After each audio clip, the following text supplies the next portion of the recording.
वैसे तो आपने जासूसी की बहुत सारी कहानियाँ सुनी होंगी, परंतु भारत में एक ऐसे जासूस हुए जिन्होंने अपनी बहादुरी से देश के लिए बहुत सी इन्फॉर्मेशन हासिल की और अपनी बहादुरी से पाकिस्तानी सेना में मेजर के पद तक पहुँचे।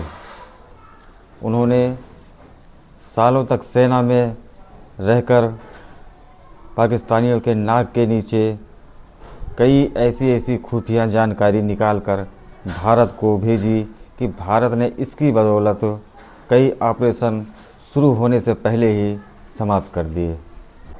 यहाँ तक कि वह पहचान बदलने में इतने माहिर थे कि वह एक मुस्लिम लड़की से शादी करके अपना घर बसा लिया और किसी को शक भी नहीं हुआ। इनके कामकाज से प्रधानमंत्री इंदिरा गांधी इतनी प्रभावित हुई कि इन्होंने इनका नाम ब्लैक टाइगर रख दिया। इन रा के बहादुर अफसर का नाम रविंद्र कौशिक था।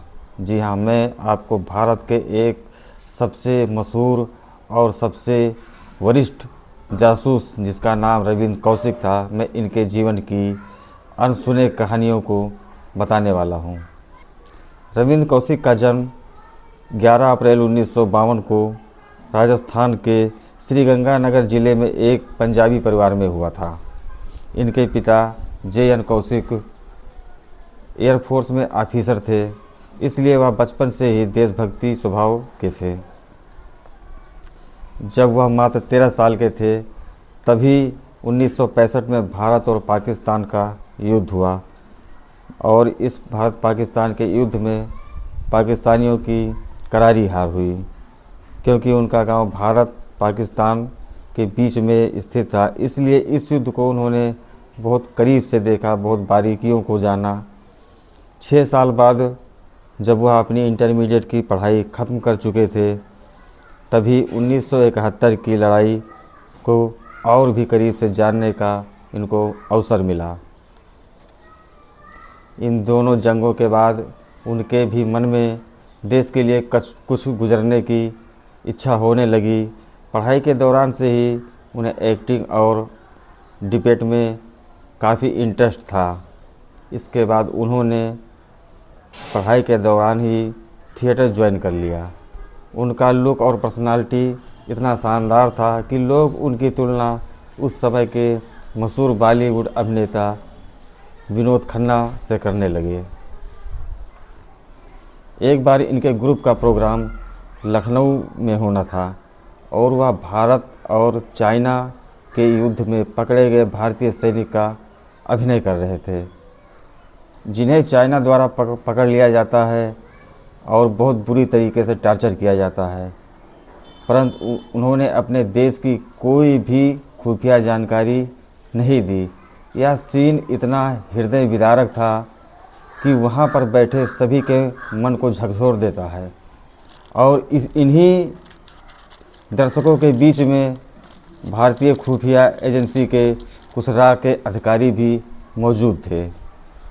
उन लोगों को यह सीन देखकर उनसे व्यक्तिगत मिलने की इच्छा हुई और उनसे मिलने पर उन अधिकारियों ने उनसे राम में जुड़कर भारत के लिए खुफिया जानकारी इकट्ठा करने की बात कही, क्योंकि इनके मन में पहले से ही देशभक्ति की भावना कूट कूट कर भरा हुआ था, लेकिन कोई इन्हें इनके मुताबिक प्लेटफार्म नहीं मिल पा रहा था। इसलिए इन्होंने बिना कुछ सोचे समझे ही उनके साथ काम करने के लिए हाँ कर दी और वह तैयार हो गए। सन 1983 में अपने पिता से नौकरी का बहाना बनाकर वह दिल्ली चले गए और रा एजेंट की तैयारी के लिए 2 साल तक ट्रेनिंग की। पाकिस्तान में रहने के लिए वहाँ के भौगोलिक स्थिति के बारे में बताया गया, वहाँ के पहनावे, भाषा के बारे में सिखाया गया। उन्हें उर्दू और अरबी भी सिखाया गया और यहाँ तक कि उन्हें नमाज़ पढ़ना और कुरान की आयतें भी सिखाई गई। और इतना ही नहीं, उनका खतना भी करवा दिया जाता है ताकि किसी भी तरह कोई भी उन पर शक न कर पाए कि वह मुस्लिम नहीं हिंदू हैं और भारत के लिए काम कर रहे हैं। और यहाँ तक कि भारत में उनके सारे पहचान मिटा दिए गए, उनके हिंदू धर्म में होने का सबूत भी मिटा दिया गया और अब वह पूरी तरह से एक मुस्लिम व्यक्ति बन चुके थे और पाकिस्तान जाने के लिए पूरी तरह से प्रशिक्षण प्राप्त कर चुके थे। इसके बाद उनके पाकिस्तान के सारे आइडेंटिटी बनाए गए। अब उनका नाम रवींद्र कौशिक नहीं बल्कि नबी अहमद शाकिर था और वह अब पाकिस्तान के इस्लामाबाद के नागरिक बन गए थे। सभी तरह के ट्रेनिंग और तैयारियों के बाद उन्हें 7 से 8 देशों में जानकारी इकट्ठा करने को कहा गया। कई बार वह अन्य देशों में दुबई, कुवैत, अन्य 7-8 देशों में जाकर छोटी छोटी खुफिया जानकारी इकट्ठा किए। इस दौरान उन्हें कई बार बीच बीच में बहुत कम समय के लिए पाकिस्तान में भी जाकर खुफिया जानकारी इकट्ठा करने का मौका मिला। इस तरह से उनका काम करने का तरीका काफ़ी अद्भुत और अच्छा लगा, इसलिए उन्हें सन 1975 में परमानेंटली पाकिस्तान भेजा गया। उनके मन में खुफिया जानकारी इकट्ठा करने के अलावा साथ साथ में वह हायर डिग्री भी हासिल करना चाहते थे। उन्होंने कराची यूनिवर्सिटी से LLB की डिग्री हासिल की और अब वह धीरे धीरे इसके बाद में आर्मी में शामिल होना चाहते थे। लेकिन जब वह रा के अधिकारियों से इस बात को लेकर विचार किया तो उन्होंने साफ मना कर दिया कि वह ऐसा यदि करेंगे तो उनके पकड़े जाने का काफ़ी खतरा बढ़ सकता है।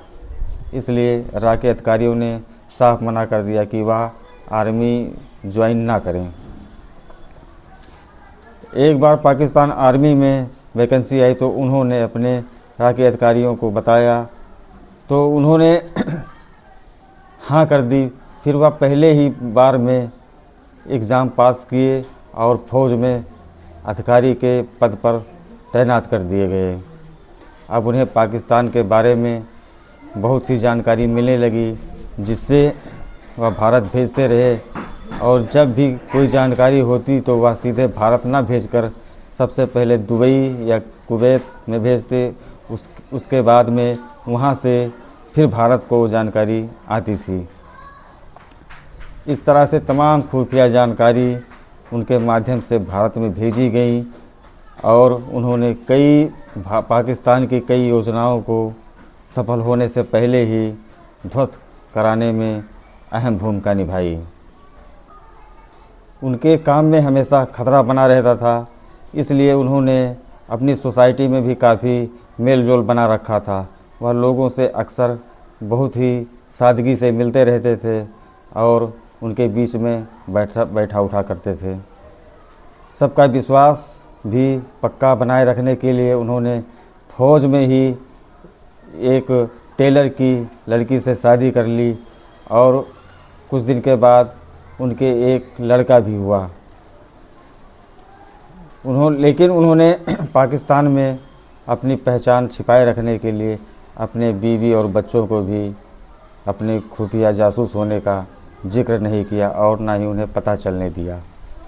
उनके अच्छे काम के चलते ही कुछ दिन बाद उन्हें प्रमोशन मिल गया और उन्हें सेना में मेजर बना दिया गया। अब उनका फौज के बड़े अधिकारियों के साथ बैठना उठना और ISI के अधिकारियों से मिलना होने लगा, जिससे तमाम तरह की भारत विरोधी गतिविधियों की जानकारी उन्हें मिलने लगी और वह बड़ी ही आसानी से दुबई, कुवैत के माध्यम से भारत में सभी जानकारियों को भेजते रहे। कई बार अपने योजना शुरू होने से पहले उन्हें फेल करने का तरीका भारत को मिल जाता था, जिससे भारत अपने मकसद में कामयाब होता चला गया। उनके काम के तरीके और बहादुरी से रा के अधिकारियों ही नहीं तत्काल प्रधानमंत्री बहुत प्रभावित थी। उन्होंने तो उनका नाम ब्लैक टाइगर भी रख दिया था।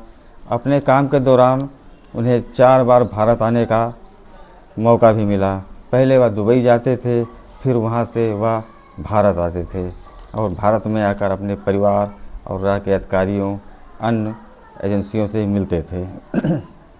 और यहाँ तक कि उन्होंने अपने माता पिता को भी बता रखा था कि वह दुबई में नौकरी करते हैं, और उन सब का विश्वास जीतने के लिए लौटते समय दुबई से अपने घर परिवार के लोगों के लिए खूब सारी खरीदारी भी करके लाते थे, ताकि उनका ये लगे कि हाँ, रवींद्र कौशिक दुबई में ही कोई नौकरी कर रहे हैं। सन 1981 में वह अपने छोटे भाई की शादी में भारत आए। पूरा परिवार बहुत खुश था।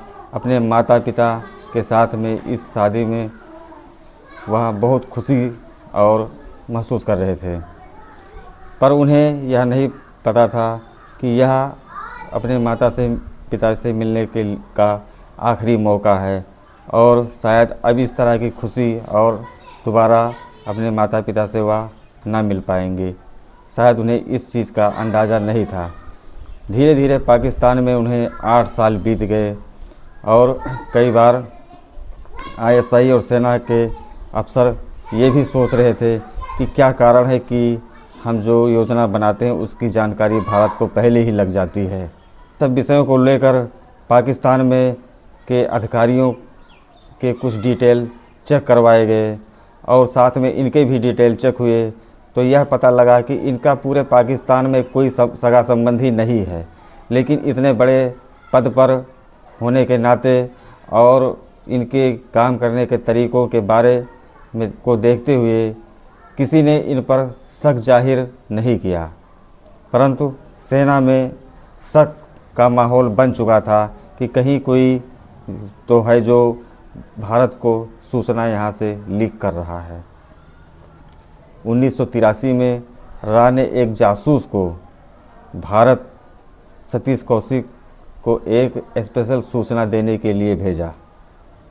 सीमा पार कर किसी तरह पाकिस्तान में वह घुसा और सतीश कौशिक को ढूंढते ढूंढते उनसे मिलने के लिए प्रयास कर रहा था कि तभी अचानक वह पाकिस्तान के ऑफिसरों के हत्थे चढ़ जाता है और गिरफ्तार कर लिया जाता है। इस पर उस जासूस को पाकिस्तान द्वारा बहुत ही टार्चर किया गया, बहुत मारा पीटा गया और तरह तरह की यातनाएं दी गईं, जिससे वह टूट चुका था और उसने अपने इस पूरे खुफिया जानकारी को पाकिस्तान खुफिया एजेंसियों के सामने बता दिया कि वह भारत में सतीश कौशिक से मिलने आया है, जो कि पाकिस्तान में आर्मी में मेजर के पद पर तैनात है। इससे इन बात को सुनकर पाकिस्तान के सुरक्षा तंत्र को विश्वास नहीं हुआ और वह दंग रह गए कि ऐसा हो ही नहीं सकता। लेकिन इस सब बात को पुख्ता करने के लिए उसे पकड़े गए जासूस को ये कहा गया कि तुम जाकर सतीश कौशिक से मिलो और ये लोग दूर से नज़र बनाए रखेंगे। इस पर एक पार्क में उसने सतीश कौशिक से मिलने के लिए समय निश्चित किया। सतीश कौशिक पार्क में बैठे थे और कुछ देर बाद यह जासूस जो भारत द्वारा भेजा गया था यह भी पहुंच जाता है। लेकिन सतीश कौशिक को इस पूरे घटना की जानकारी नहीं थी कि इसके पीछे पूरी पाकिस्तान लगी हुई है और उनको यह पता चल चुका है कि यह भारत का जासूस है। दोनों लोग बैठते हैं, आपस में खुलकर बात करते हैं और सारी घटना को पाकिस्तानी एजेंसियां अपनी आँखों से सीधे चारों तरफ से छुपकर घेरे हुए उनको देख रही थीं। उनको जब ये पक्का हो गया कि दोनों एक दूसरे को जानते पहचानते हैं और दोनों ही जासूस हैं, तुरंत उन्होंने पूरे पार्क को घेर लिया और सतीश कौशिक और जो पहले से ही जासूस गिरफ्त में था, दोनों को गिरफ्तार कर लिया गया। गिरफ्तार करने के बाद उन्हें पाकिस्तान के एक जेल में बंद कर दिया गया और उन्हें बहुत ही टार्चर किया गया। 2 साल तक उन्हें इस कदर मारा जाता है कि उन्हें कभी कभी ऐसा लगता था कि इससे अच्छा मर जाना ही ठीक है। कभी पीटा जाता, कभी बर्फ़ की सिल्ली पर लिटा दिया जाता, तो कभी कभी 3 फीट के छोटे से कमरे में ठूस ठूस कर उनको बंद किया जाता था। उन्हें पानी तक के लिए तड़पाया जाता था। 2-2, 3-3 दिन तक उन्हें पानी की एक बूंद भी नहीं मिल पाती थी, लेकिन उन्हें पाकिस्तानी तोड़ नहीं सके और उनका मनोबल भी नहीं गिरा। और उन्होंने भारत की कोई भी खुफिया जानकारी पाकिस्तान को नहीं बताई। उनके खिलाफ़ केस चला और 1985 में उन्हें फांसी की सज़ा सुनाई गई। लेकिन आगे चलकर पाकिस्तान के सुप्रीम कोर्ट ने इस फांसी की सज़ा को आजीवन कारावास में बदल दिया। पाकिस्तान को केवल प्रताड़ित करना था। अगर फांसी दे देती तो तत्काल वह उनकी जीवन लीला समाप्त हो जाती, इसलिए उन्हें तड़फा तड़फा कर मारना चाहती थी। लेकिन किसी तरह उनका हौसला पाकिस्तानी नहीं तोड़ पाए। उन्हें यह लगता था कि उनकी भारत की गवर्नमेंट उन्हें छुड़ाने के लिए कोई ना कोई प्रयास ज़रूर करेगी, क्योंकि वह पहले भी भारत और पाकिस्तान के समझौते से दोनों देशों के कई भी कैदी और विभिन्न मामलों में बंद थे, उन्हें छुड़ाया जा चुका था। लेकिन काफ़ी दिन बीतने के बाद उन्हें इससे भी विश्वास कम होता चला गया। उन्होंने चोरी चोरी अपने परिवार वालों को खत लिखना शुरू कर दिया। और जब पहली बार उन्होंने अपने परिवार भारत में बैठे उनके अपने माता पिता और भाइयों को खत लिखा, तब उन्हें यह पता चला कि सतीश कौशिक दुबई में नौकरी ना करके पाकिस्तान की जेल में बंद है और वह भारत के लिए जासूसी का काम कर रहे थे। तब उनके परिवार वालों ने भारत सरकार से गुहार लगाई कि किसी भी तरह से उन्हें छुड़ाया जाए और उन्हें भारत लेकर आया जाए। पर भारत की सरकार ने इस पर कोई कड़ा कदम नहीं उठाया। 18 सालों तक जेल में ज़िंदगी और मौत से लड़ते रहे। इन 18 सालों के दरमियान उन्हें बहुत सारी यातनाओं का सामना करना पड़ा। इसी के चलते उन्हें कई तरह की गंभीर बीमारी लग चुकी थी और धीरे धीरे उनका शरीर बहुत ही कमज़ोर हो चुका था। और आखिरी समय में मरने के कुछ दिन पहले ही उन्होंने अपने परिवार को एक खत ऐसा लिखा जिसमें उनका परिवार ही नहीं पूरा देश भावुक हो चुका था। उन्होंने लिखा कि यदि मैं भारत की जगह अगर अमेरिका का जासूस होता या अमेरिका का नागरिक होता तो मुझे मात्र केवल 3 दिन के अंदर ही यहाँ से छुड़ा लिया जाता, चाहे जिस तरह से। यह पढ़कर पूरा देश भावुक हो गया और उनके परिवार भी। इसके बाद नवंबर 2001 में पाकिस्तान के सेंट्रल जेल में ही उनकी मृत्यु हो गई। और सबसे दुख की बात यह रही कि उनकी डेड बॉडी को भी भारत नहीं लाया गया। उन्हें उसी सेंट्रल जेल में दफन कर दिया गया। और यहाँ तक कि भारत सरकार ने उन्हें अपने देश का नागरिक मानने से भी मना कर दिया और उनकी आइडेंटिटी भी नहीं हो सकी कि वह भारत के हैं या नहीं। तो साथियों, लेकिन जासूस की दुनिया का यही कड़वा सच है कि पकड़े जाने के बाद जासूस का कोई भी वतन नहीं होता और उसको देश की पहचान तक नसीब नहीं होती। अपने देश के प्रति ईमानदार बने रहे और अपने देश की खातिर अपनी जान तक न्यौछावर कर दी।